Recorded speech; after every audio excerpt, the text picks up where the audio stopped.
PM Shri राजकीय वरिष्ठ माध्यमिक पाठशाला बरमाणा में कार्यशाला का आयोजन किया गया। स्कूल में पढ़ रहे बच्चों से नशे पर परिचर्चा की गई कि क्या कारण है कि बच्चों का भी प्रतिदिन नशों के प्रति रुझान बढ़ता ही जा रहा है। बच्चे स्वयं ही अपने आने वाले भविष्य को भी खराब कर रहे हैं। बच्चों में नशे के लक्षणों से ही पता चलता है। अकेलापन, खुद को कमरे में बंद रखना, कम भोजन खाना, गुस्सा, चिड़चिड़ापन, बातचीत की कमी, संबंधों में कमी और आंखें भी चढ़ी चढ़ी रहती हैं। कारण बच्चों का अकेलापन, आसानी से मिलने वाली सुविधाएं, अवसाद, देखा देखी का प्रचलन। बच्चे भी नशे में ग्रसित होकर अपना ही नहीं, अपने परिवार और आसपास के वातावरण को भी खराब कर रहे हैं।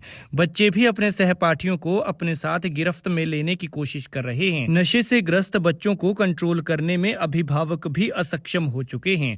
समाज के लिए भी एक चिंता का विषय है। जीवन की भागदौड़ के कारण अभिभावकों का नियंत्रण भी बच्चों पर कम हो चुका है। मुख्य वक्ता डॉक्टर राजकुमारी साइकोलॉजिस्ट ने जानकारी प्रदान की कि नशा एक सामाजिक विकार के रूप में सामाजिक व्याधि बनकर उभर रहा है। नशे से गिरफ्त बच्चों को बाहर निकालने का दायित्व समाज में रहने वाले बुद्धिजीवियों की सहभागिता पर भी आ चुका है। नशा अगर इस तरह विकराल रूप से फैलता रहा तो सबके लिए समस्या का समाधान करना भी चुनौती बन जाएगा। कहीं न कहीं कमी बच्चों के संस्कारों में भी आ रही है। बच्चे भी संस्कारों को भूलते जा रहे हैं। बच्चों में सहनशीलता, धैर्य, आत्मनियंत्रण और अनुशासन की भी कमी पाई जा रही है। बच्चों के साथ साथ माता पिता में भी जागरूकता का अभाव पाया जा रहा है।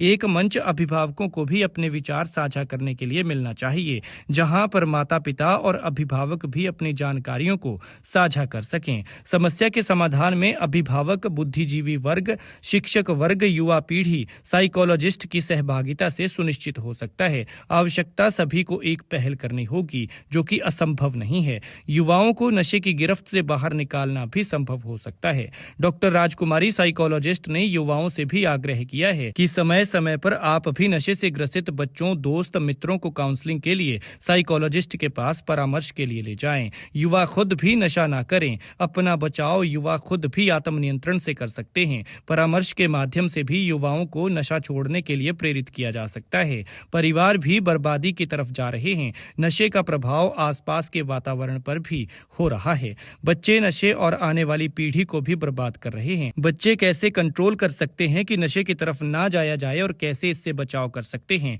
डॉक्टर राजकुमारी साइकोलॉजिस्ट ने इस पर खुलकर जानकारी साझा की। उन्होंने कहा कि चकाचौंध जीवन शैली, दिखावा, तनाव, विसंगति, सीमित साधनों के अभाव में भी बच्चे नशे की ओर आकर्षित हो रहे हैं। बच्चों के साथ साथ माता पिता में भी जागरूकता का होना बहुत जरूरी है।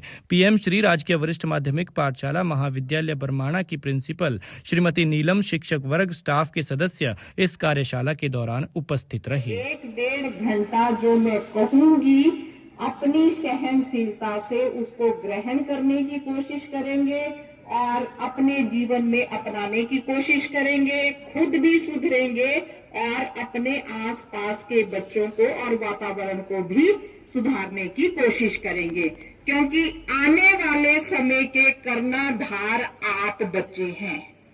हम लोग अपना टाइम निकाल चुके हैं और बहुत अच्छा टाइम हम लोगों ने अपना जो है वो निकाला है। पहले मैं बच्चों से ही पूछना चाहूंगी कि आप शिक्षा ग्रहण क्यों कर रहे हैं। जवाब देंगे आप घर से आते हैं, आपके माता पिता पैसा खर्च कर रहे हैं, क्यों कर रहे हैं? बोलो बेटा, जवाब दो। बच्चे बहुत अच्छे जवाब देते हैं। एक अच्छा समाज बनाने के लिए। हाँ, और बैठ जाओ बेटा। और बोलो लड़कियों की तरफ से, बोलिए। और बैठो, बोलते जाओ फटाफट। 5-6 बच्चे बोल दो। 2 ही बच्चों को शिक्षा का मतलब पता है।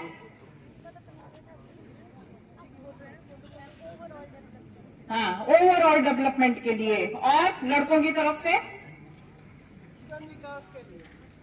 और शिक्षा का उद्देश्य क्या है? एक ग्रहण करना हो गया, दूसरा है शिक्षा का उद्देश्य क्या है? बोलो बेटा, पता होता है आपको सब कुछ, मेरे से ज्यादा पता होगा।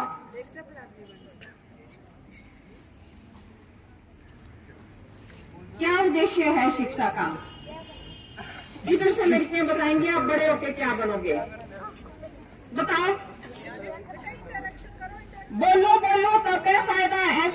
बोल के चली जाऊंगी, कोई फायदा नहीं है। आप बड़े होकर क्या बनना चाहते हैं? आप क्या बनोगे? तू क्या बनेगी बेटा? डॉक्टर? तू क्या बनेगी? तू क्या बनेगी? नहीं, कोई बात नहीं, बैठे बैठे बोलो। नर्सिंग ऑफिसर और IAS टीचर और ये सब लड़के हैं।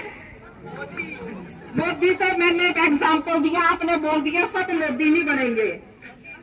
वकील, अच्छा, और बेटा ये मजाक नहीं है, ये मजाक नहीं है।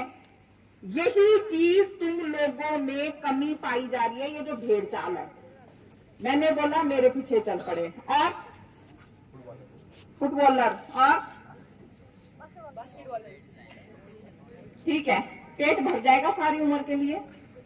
ये हॉबी है, ये जो गेम है ना, ये हॉबी है। या तो वो कि सचिन की तरह बनो, नबाब पटौदी की तरह बनो कि अरबों की दौलत छोड़ के जाओ।